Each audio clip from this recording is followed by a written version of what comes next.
Okay, I think it's recording now. Okay, who wants to go first? You can go. Yeah. Hello. Oh wait, should we greet everyone together? Like, hi. Yeah, we can say it like 3, 2, 1. Hi. That's when you can start the video. Right, 3, 2, 1. Hi.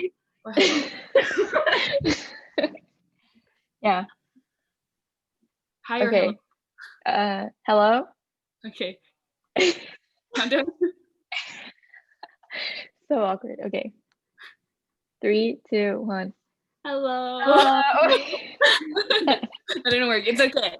Okay. Okay. Hello. I'm Saya Brown. I am the vice president of Japan Club here at Pacific University. I am half Japanese, and my mom is the one who's Japanese. She's from Tokyo, but I was born and raised in the United States. I spent every summer of my life visiting Japan. I've studied abroad there.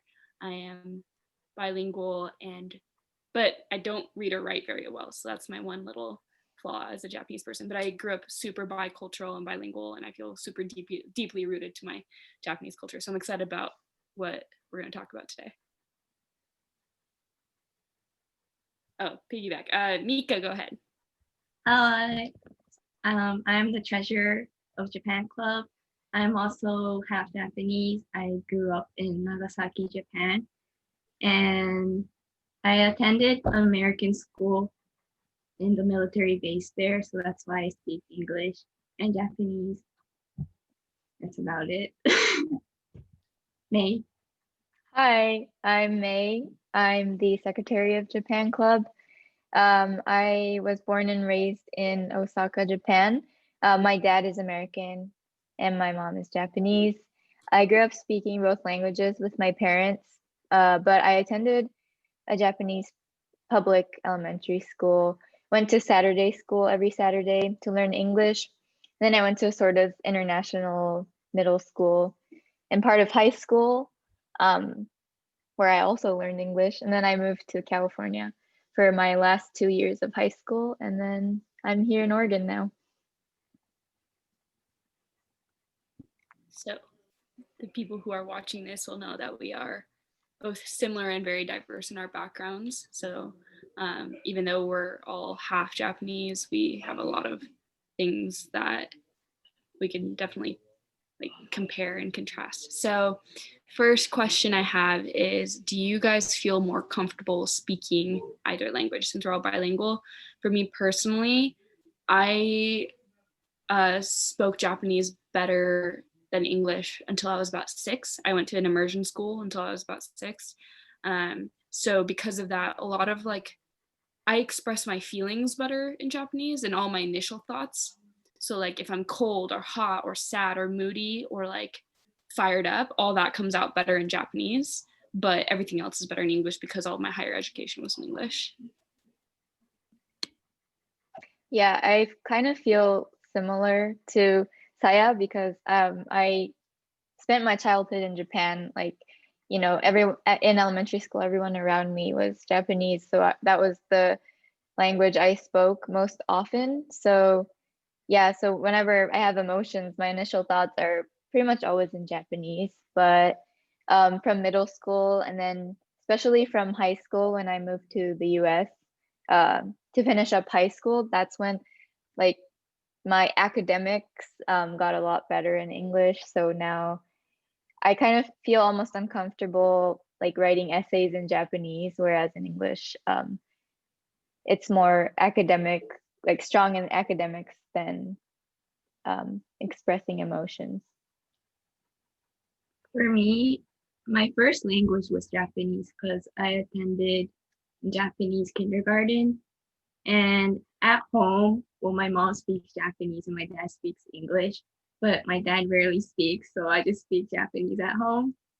And and then I switched over to an American kindergarten because I was supposed to move to the States, but that didn't happen. So from kindergarten to high school, I attended an American school. So if it's normal conversation, the casual conversation, I'm more comfortable in Japanese. But like you said, if it's academic stuff, writing reports, or if we're doing a debate or whatever, I feel more comfortable in English. Yeah, also I feel like I get kind of self-conscious like speaking Keigo in Japanese, which is like the formal language. Yeah, so like I've had part-time jobs at like, I've had a part-time job at a ramen restaurant in Japan over the summer. But yeah, initially I felt pretty self-conscious speaking Keigo because I'm not really confident or like comfortable speaking formally. Because even when I visit Japan over the breaks, I always just, when I speak with my friends or my family, I always speak casually. So kind of, I'm still working on my Keigo for sure. I feel that so hard. like everyone I've ever like talked to has said it, like I have a really strong vocabulary, but I also talk like a kid, and I'm like, what do you mean by that? Sorry. But yeah, that's definitely a big one. Okay, so I'm just gonna kind of segue that. I have two questions. First is kind of a controversial topic in Japan recently, especially by like more progressive youth. But how do you feel about the word half? Because in Japanese we say hafu, right? So like some people who are mixed like us prefer the word mixed. Some people are fine with the word half, but like I guess like the argument for it is like I don't want to be considered a half person. So for me personally, I don't mind the word half. If anything, I think it gives me an identity because I don't feel like, I mean, first of all, DNA, yeah, I'm pretty much exactly half down the middle, right? So like I have 50% Japanese blood, 50% American blood, or white Caucasian in me. So like I don't feel offended by half. And also I feel like it's a really good representation because I grew up bicultural. So it's like both parts of me. I don't really think that saying like I'm double makes any sense in my head personally, just because like that's just not how my brain works. But I want to know what you guys feel about the word half. Yeah, I think when people say half, like Japanese people, when they say that word, they don't mean it in a negative way at all. It's just like the mainstream word that people use. So yeah, if anything, they're almost like envious of you in a way. Like, okay, this is a huge like identity thing that I've written about in my English writing class.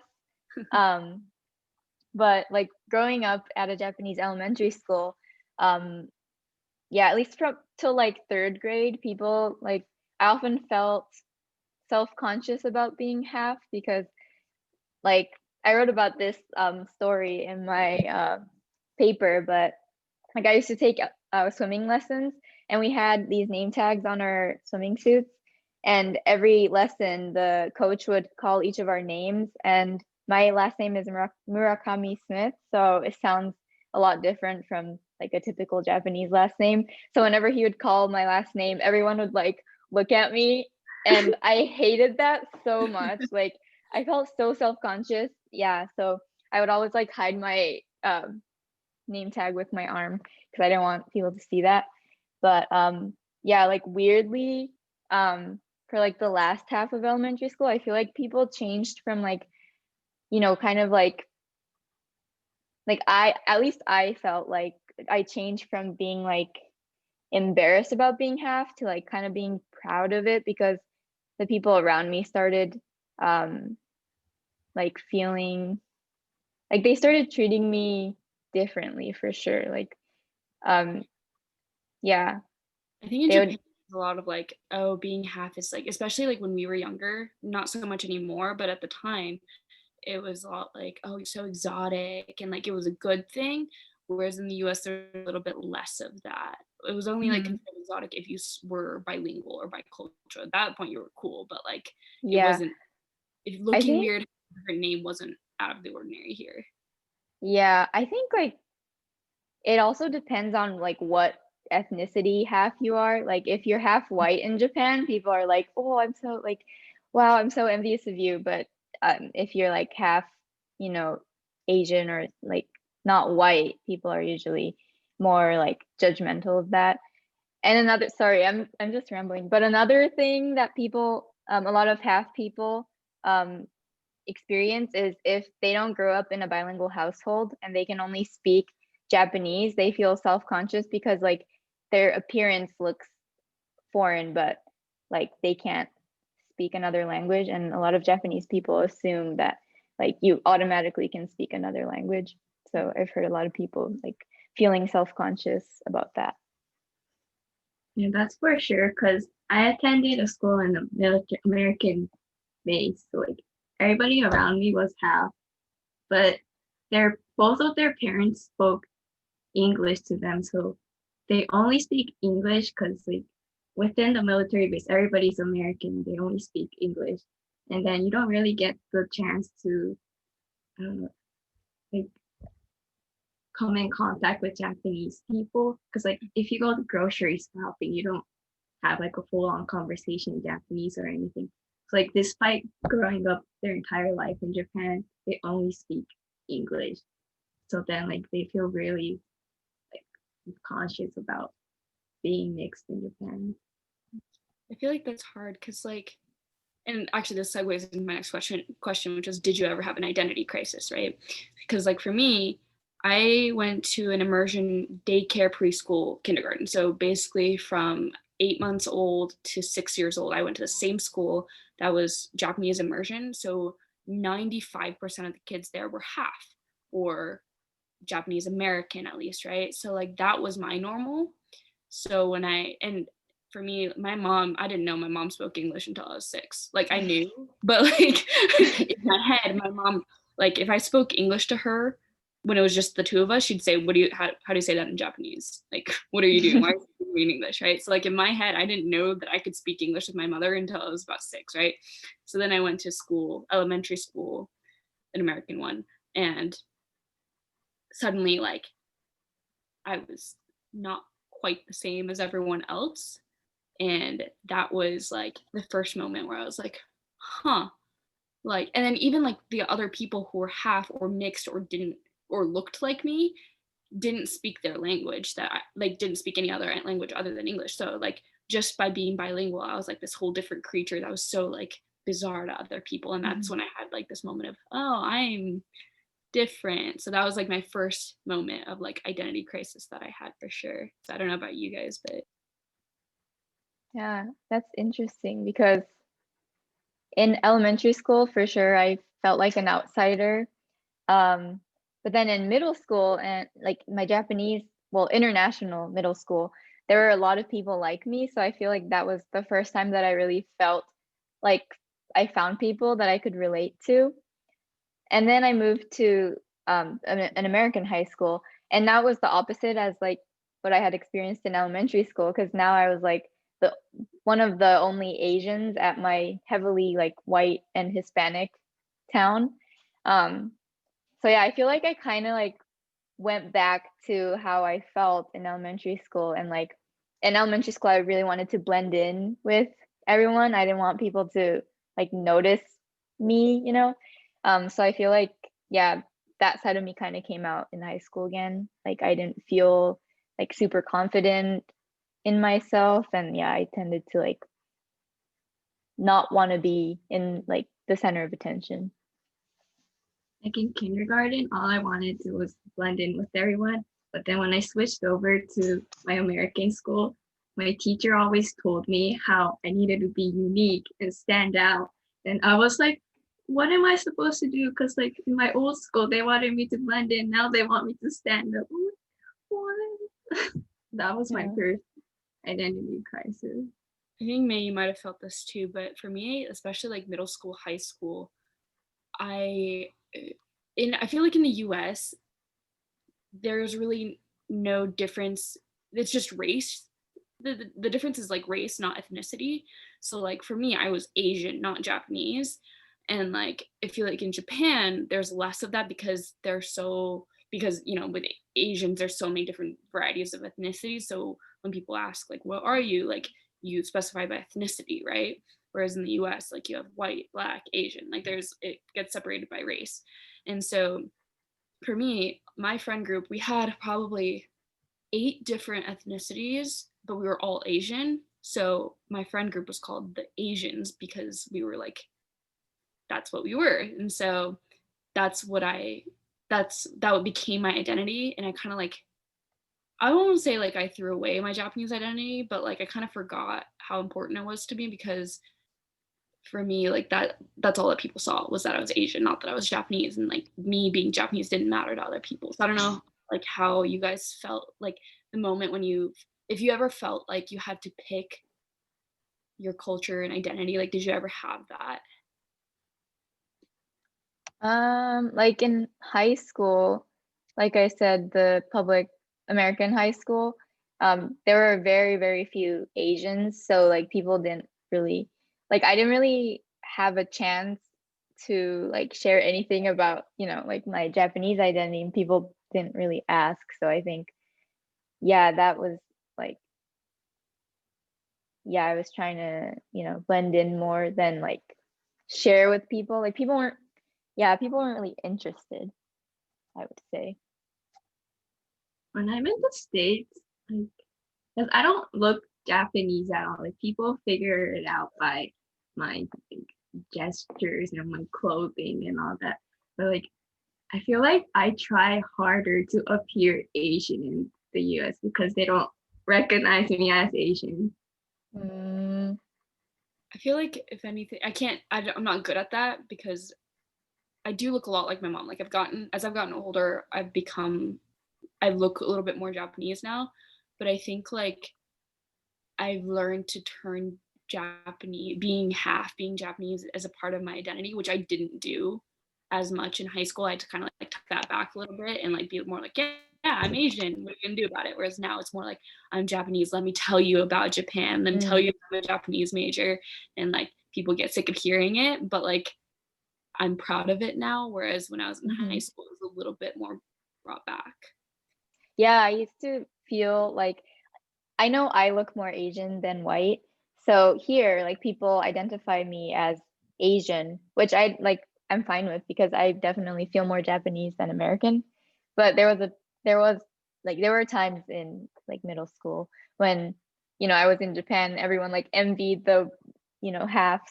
So I did at one point like wish I looked a little more white. So on a lighter note, so we definitely like, we just talked about this, but we have moments where we're like, God, I'm so Japanese, and like our mannerisms and how we dress, how we act, things that we say, maybe even like the way that we think. But in what moments do you feel American? I don't know, this is so shallow, but for me, it's just my appearance. Because when I go to work, I always see this old man, and he doesn't know my name, but he always calls me, like, oh, you're that American girl who speaks really good Japanese. He doesn't know. That's what he calls me. He's like, 日本語が上手な外人さん. I'm like, oh, yes. I bet a lot of people say that to you, huh, in Japan. Like they're surprised when I got called gaijin for the first time when I was studying abroad. Ever, which, like, again, like I said at my introduction, I've gone to Japan every year of my life. So I think it's definitely like, I think my personality changes and I must assimilate, because when I got called that, I was with American students because I was studying abroad. So I was with my friends walking around, and like we weren't being loud or obnoxious, but we were very clearly not from Japan. And so like this little 3-year-old boy pointed up and said, "Look, gaijin," and I was like, whoa. Well, I've never been called that, because generally when I'm in Japan, I think I switch personalities and like very much carry myself Japanese. Like I'm much more quiet, reserved, and like that makes it sound like Americans are super loud and obnoxious, which a little bit. Like, I feel like my personality definitely changes, and I like assimilate more, so like people don't notice. And so I feel like the most American thing that I do is become super American when I'm around Americans. But like I feel like that's a nuance that you wouldn't understand unless you've actually experienced that, you know? Yeah, I mean, this is also really shallow, but like I hate how you have people like almost no one uses dryers in Japan, like clothing dryers. Like everyone hangs it up and then like hangs up outside. I cannot deal with that. So I don't think I can ever do that. So even if I live in Japan in the future, I have to buy a dryer. Yeah. Do you own one right now, or does your family own one? No, we don't. Oh. But I never did my laundry in Japan. So like my only laundry experience has been in the US. So it's been, That's a big one. Like I it's feel weird. like when I studied abroad, I was like, I have never been a grown up in Japan. This sucks. Like, and Mhm. because my mom came to the US when she was 15, but she's very Japanese, right? So when I asked her when I went to study abroad, I was like, Mom, how do I do these things? She's like, I don't know. I've never done that before. I was like, she forgot. She hasn't like opened a bank account in Japan before. So that was Oh, right. Like that was so weird to me. And then like we did have like washers and dryers, but like my grandparents' house, they don't really use their dryers. But okay, so like what's your favorite like Japanese thing that you do in the US that other people might think is weird? I mean, like the big one for me is I get really annoyed when people wear shoes inside. But oh like, yeah. Oh my God. Yeah.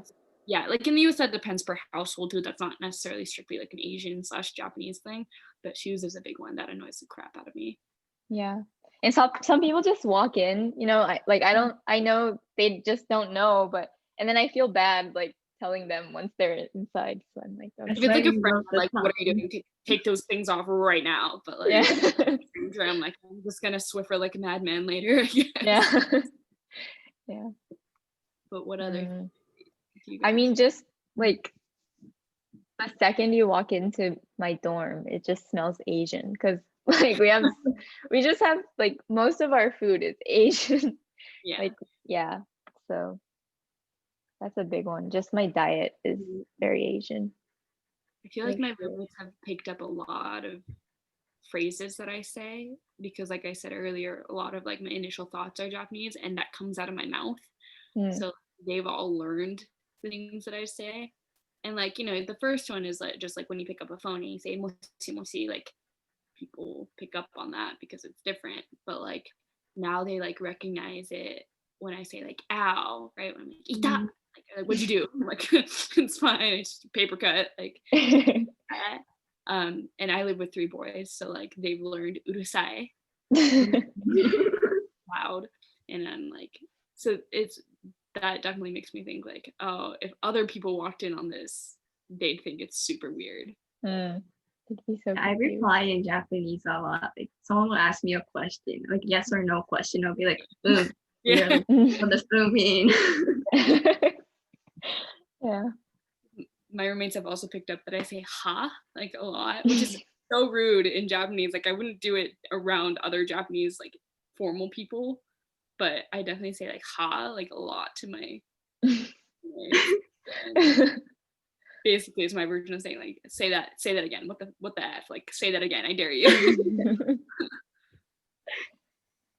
Yeah, I don't know. And otherwise it's like cooking and like superstitions. That's a big one. Big time superstitions. Like I'll catch myself whistling at night and I'm like, God, snakes are gonna come. But like, Yeah. I don't know. There's definitely moments though where people are like, that's not something you do around here. Oh, an Asian thing that I recently implemented is that I use like gloves when I wash the dishes.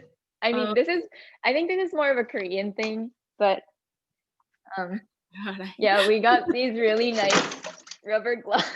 Oh my God. So now I can't do the dishes without these. Yeah. So I enjoy those. Oh, that's another one. I cook with chopsticks, which I guess is weird. Yeah.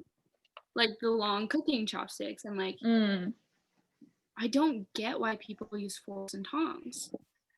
Yeah, it's true. Like in my head, that just, and I was eating salad with chopsticks the other day and got funny looks. And I was like, this just makes more sense in my head. Chopsticks are just so versatile. Right? And people always Do you eat popcorn with chopsticks? Yep, potechi. I eat potato chips with chopsticks. I don't want to get my fingers through. Yeah, I eat hot potatoes with them. I don't know. That's a big one. Chopsticks. People just don't get it. It's another one. I don't know. There's so many weird things that I do. Or like even like customs where I'm like, what is it? Like the order of eating things, or like I get really annoyed when people don't have their other hand on the table when they're eating. Like or like I don't get annoyed. I notice it, but then I'm like, oh, that's an American thing to keep your hand under the table when you're eating. Like you don't put both hands on the table, or like move your rice bowl, right? And like to this day, my dad keeps his hand on his like lap or something when he's eating, and it makes no sense. Like he looks so lopsided when he's doing that. Like, and like he's pretty good about like other Japanese things, but like that's another one. What does like your non-Japanese parent do that's like different, that like doesn't annoy you, but like you notice that's different? Because that's eating is definitely a big one. My dad hates natto. Yes. he can't deal with the smell. Like he's lived in Japan for like 25 years by now, but he still can't handle the smell of natto. My dad will leave the room. He's like, nope, I smell it, I'm going. Yeah. I don't know, because my dad, when he was in elementary school, he like grew up in a completely white household, and he had like chopstick training with his family. It's like for the entire month, they only ate with chopsticks, and I'm like, why? What? They have no Asian influence in their household, but they're like eating with chopsticks for a month. So he like, I think he uses chopsticks the best in our house. My dad uses chopsticks the most in our house. Wow. Because like, what was it the other day? Because like, you know, we have fruit for dessert or like after meals, so we put it in the middle. And we had grapes one time, and he was eating grapes with chopsticks, and we're like, what are you doing? Pick them up, man. He's like, that's what the chopsticks are here for. And we're like, yeah, miss that a lot. Wow. He actually learned how to use chopsticks not from my mom, but he learned it from a roommate in college. Did he study like Japanese in college? No? Yeah, like do any of your parents speak Japanese? Because my mother said that, I don't know if we should be sharing this on YouTube, but I'm going to do it anyway. But my mom basically, she's a Japanese teacher, right? Or was a Japanese teacher. And she was like, if I tried to teach your father Japanese, we would have been divorced by now. Basically, like, there comes a point when it's just not worth trying to teach them. My dad is fantastic at appreciating the culture and respecting the culture and being curious enough, right, to be able to understand well enough to respect it. Language, nada. He will only understand if we're making fun of him. Like, he knows that much. And like, I think he like listens to me and my mom's conversations enough that he understands the general context of what we're talking about. And like, I guess that he's like, you know, I mean, he's been with my mom for 25 years and I've been around for 22. So like, he picks up on a lot of like common conversations, but he cannot speak at all. So I don't know, but I don't know. How does that work in your parents' household? Well, like my mom doesn't speak the best English, and my dad doesn't speak Japanese at all. Like, he lived here for like 20 years, but he doesn't speak the best Japanese. So they're always fighting in English, but my mom like doesn't speak it the best. So she gives up halfway. So then like fight just ends there. But the other day, I don't know if I'm supposed to be sharing this, but my mom had an argument with her manager at her work, and he's completely Japanese, this old man, and like she got really, really pissed off, and she had this entire fight, and she comes home and she tells me, if my dad was Japanese, she would be divorced. I'm like, because they completely understand each other if they both speak that same language. So they stop before they get too far because they don't understand each other. Well, so the language barrier has been a blessing and a curse. My parents are actually a lot different from that, because my dad studied Japanese in college, and then he studied abroad in Japan, and then he went to grad school and he wrote his thesis on like Japanese Hogen, which is like dialects in Japan. So sometimes he knows more like difficult Japanese words or kanji than us, so that's a little weird. But and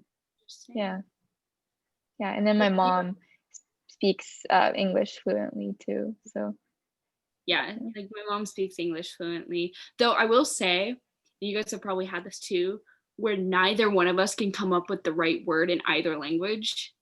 Where like I'm talking to my dad, and we'll have to translate for each other, like when we're talking at the dinner table, And like sometimes I'm like really excited about something, about talking about something, and I have like a strong emotion. I cannot come up with the right English word. And I'll be like, mom, this is what I'm trying to say. She's like, and then we like have this moment of pain. And my dad's like, it's okay. You don't have to translate it. It's fine. About the one word that you're trying to express right now. Or like go the other way around, where like I'm talking to like my mom and she's like, what is this word in Japanese? I'm like, why are you asking me this? Like I wouldn't know. But yeah, that I don't know if that happens, but it's with my family too, but especially with my half friends, we mix, like we just use the first word that comes to mind because we understand each other, like both languages. So yeah, it in Japan Club too a lot. Yeah, like it's mixed all the time. Like I'm sometimes like, oh my god, I need to like stick to one language or else I'm gonna be bad at both languages if I keep talking like this. But yeah, I feel like Tanner does like the Japan English a little bit better than we do. Like he's better at like combining words. Oh yeah. That might be like a Hawaii thing, I don't know, but like here I like genuinely just switch languages halfway through and then like switch back. Yeah, I switch languages, have like just replace words, not like combine the words. Yeah. How do you like explain that to like people? Because one of the biggest questions I get is like, oh, do you dream in Japanese? And like, how does your brain process those two languages? And like, both my dad has asked me this too, or like, how does your brain work when you're doing this? So like, I don't know, like it also depends on like your fluency, but I think for me personally, if I speak Japanese for long periods of time, that's all my brain can focus on. So like right now I'm writing my capstone in Japanese, and if I spend like 2 hours just focused on Japanese and like thinking really hard about the words I want to say, I have a really hard time switching back to English because like everything comes through my head in Japanese and I'm translating as it's coming back out. But that's not necessarily a problem that I have on a day-to-day basis, even like when I'm going from English to Japanese. It's just like if I'm really focused on a specific language, I have a hard time switching back and forth. So like, how does that work? I just process everything in Japanese. Like English will come flying at me, and like I translate it in Japanese. I understand it, and then I like come up with something in Japanese, and like I have to like quickly translate that into English, and then Is that what's happening right now too in your brain? That's why I process everything so slowly. So when we have like debates in our classes, I could like never catch up to the speed of conversation. And I struggle every day. So would you say that you spent, because like I feel like sometimes I don't translate at all in my head, which like is a concept that a lot of people don't understand. It's like we're not always translating back and forth between the two languages, because like when you're speaking English or when you're speaking Japanese, you're not really thinking about what you're saying. So like when I don't think a lot of people understand is like we're not always translating back and forth necessarily. Yeah, because they're both like our first languages. So yeah, it's like interchangeable. Yeah. Sometimes I will like translate and have to process a certain way, but like I feel like if I'm immersed in a certain language, I don't do that. Yeah. I mean, definitely like the stuff I'm learning in college, like science stuff, I cannot explain any of that in Japanese for sure. Like, yeah, but daily conversation. I think if anything, instead of translating, we become really good at I think it's called like circumlocution. So like become really good at like having a roundabout way of saying things. And like in Japanese, that's why I think people think that I talk like a kid, because I don't always say the proper word for it, but without thinking, I'll naturally go the super roundabout way of saying that one word that I'm thinking about, right? Which is hard to explain, but like say I'm like trying to think of the word for like, I don't know, my graduation paper. So like the word for graduation paper in Japanese is sotsugyou ronbun, right? So sotsuron.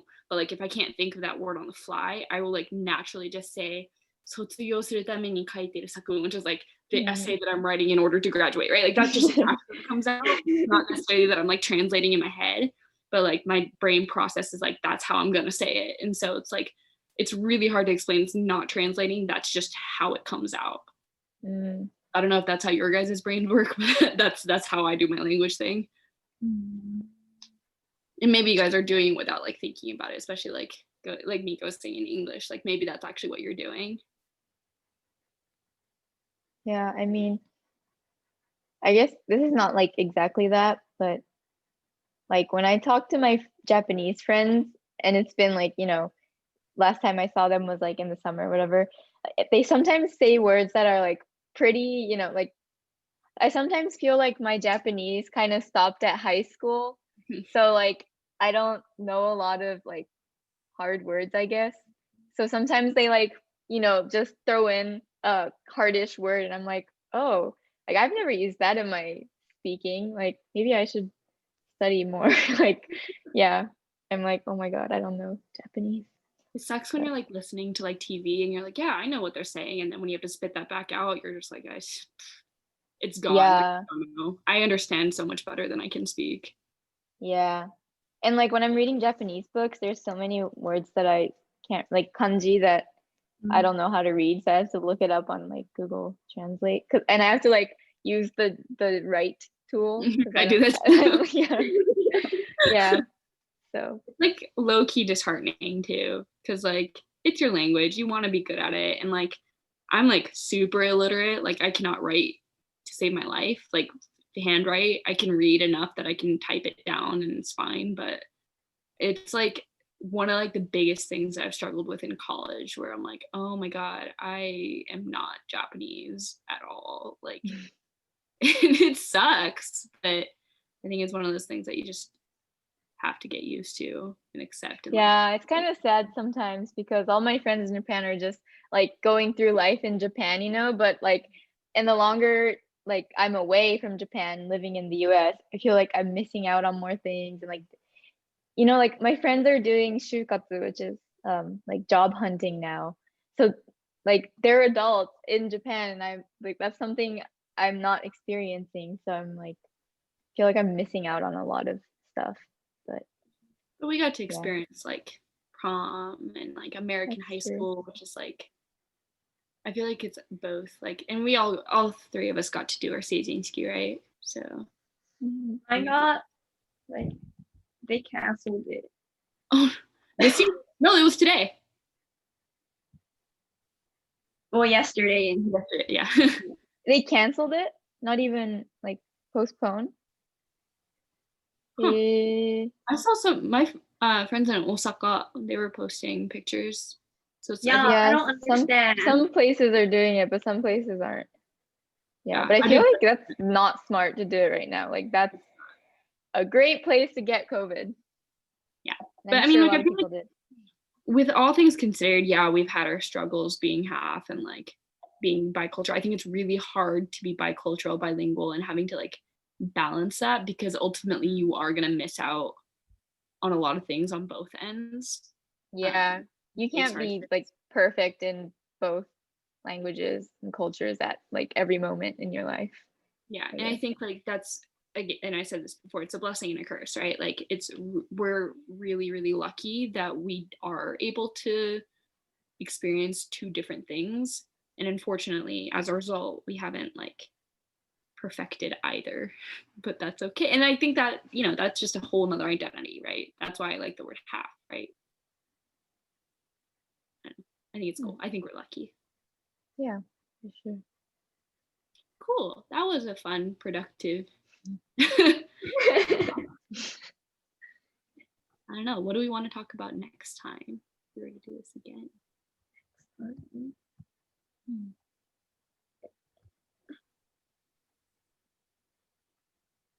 Guess we can talk about more of our families. It'd be interesting to talk about. I don't know, we can talk about it some other time, but yeah, that was fun. Well, thank you guys. Okay, you can, or May, you can stop. Thank you. It was fun.